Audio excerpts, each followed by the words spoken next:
So I like getting new camera gear just as much as the next guy.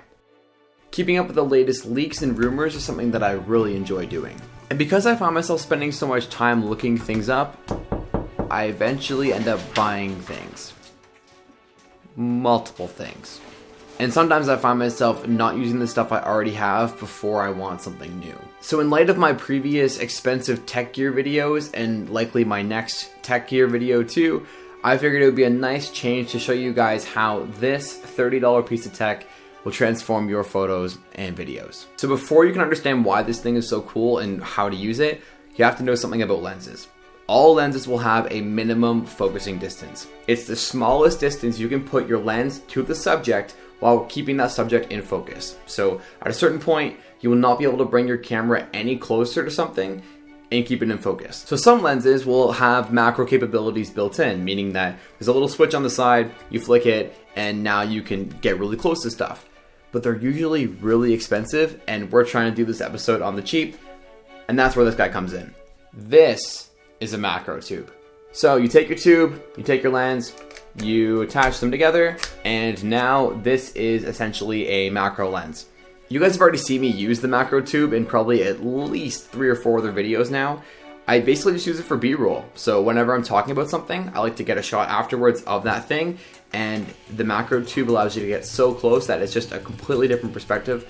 It's pretty cool. Now I mainly use it for videography, but it is perfectly usable in photo settings as well. So you want to get a really tight picture of something, this will totally do it. Now I could keep talking about this thing for at least another 10 hours, but instead, how about I show you guys some of the shots I've been able to get with this macro tube.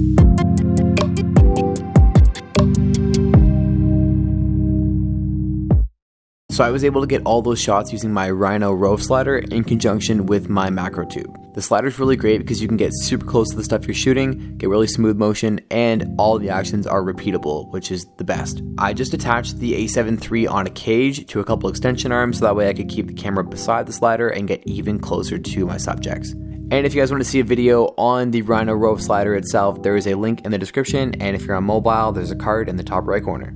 So as you can see, it really doesn't matter what you like to shoot. Shooting macro is always a really fun way to get some new perspectives on stuff. And if you don't want to spend thousands of dollars on a new lens, grab one of these. Link in the description below if you're looking to buy one. So guys, if you enjoyed this video, leave it a like down below. Hit subscribe if you want to see any more of these videos, and I will catch you guys in the next one. Take it easy.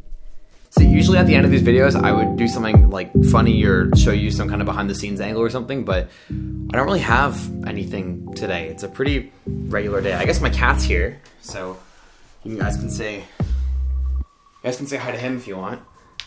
Here's Chase. But anyways, catch you guys later. Peace.